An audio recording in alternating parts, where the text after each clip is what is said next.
Hello everyone, my name is Hasan Zerze. In this video I will continue talking about the theory of special relativity. Specifically, I will go over Doppler effect. Doppler effect is the change in color of the light depending on the velocity of the observer with respect to the source of light. Let's suppose there is a source here radiating light waves moving towards rightwards with the speed of light. And let's call the wavelength as lambda as observed by an observer A, which I will draw soon.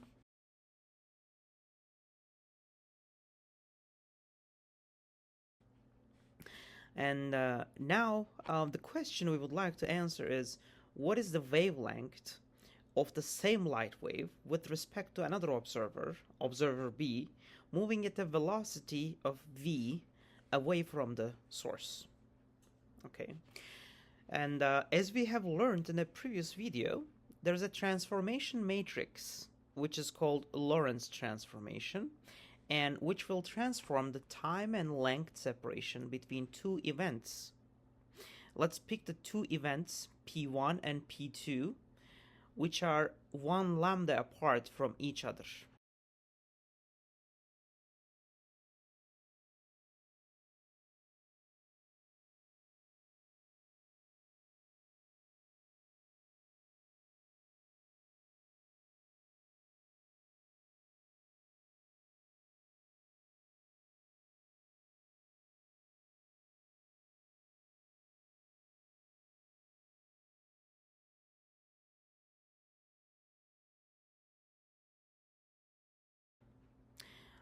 So the delta x is equal to lambda, and since they belong to the same wave snapshot at a particular time, the time separation is 0.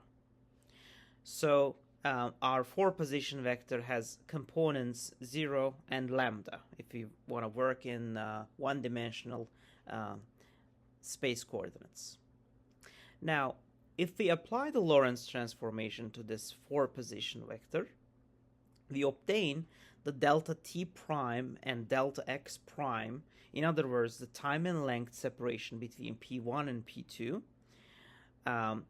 And the weird thing here is that the delta t prime happens to be non-zero, and so P1 and P2 are not simultaneous events. Let's show this by applying the Lorentz transformation to the 4 vector.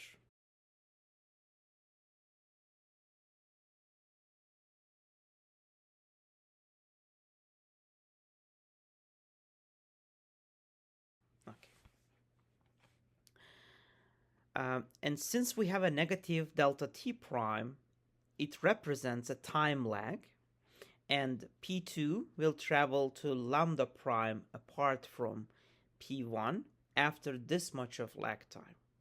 So in the observer B reference frame, the points P1 and P2 does not happen simultaneously, and there's a time lag between the two.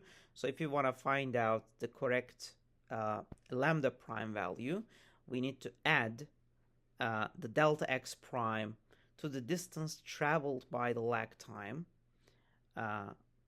We find the lambda prime, which is the wavelength observed by the observer B. So that's how we do it.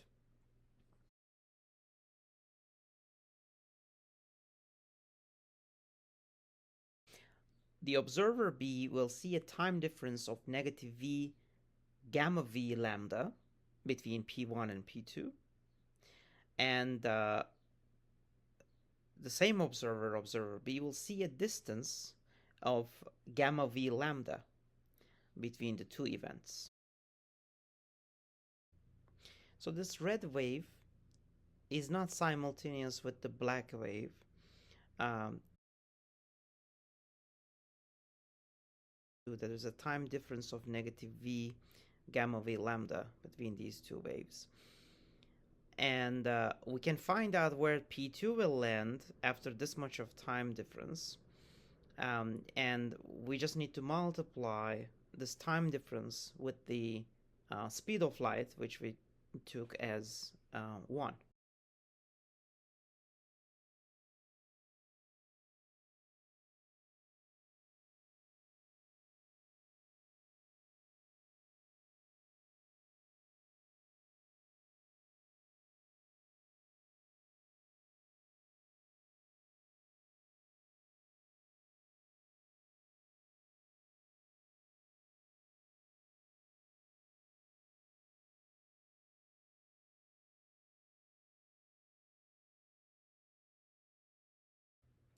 So V gamma V lambda corresponds to the separation between P2 and P3. So if we add this to delta x, we will find the lambda prime, which is the wavelength of the light seen by the observer B.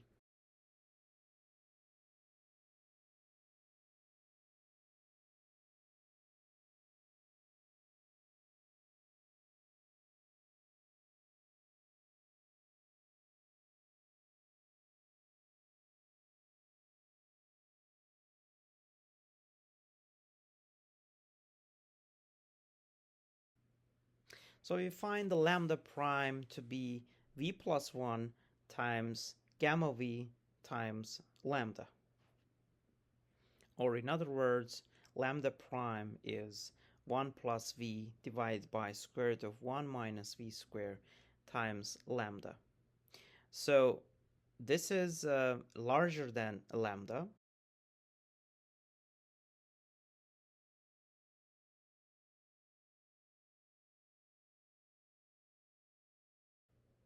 So we say that wavelength increases as we move away from the light source.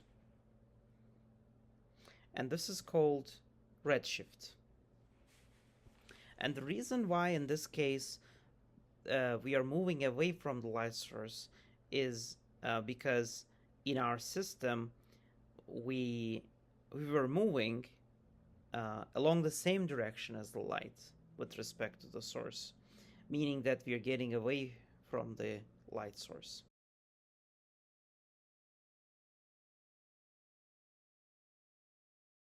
So this is when we are moving away from the light source and we are observing what the wavelength will look like. We can derive a similar formula for the case when we are moving towards the light source.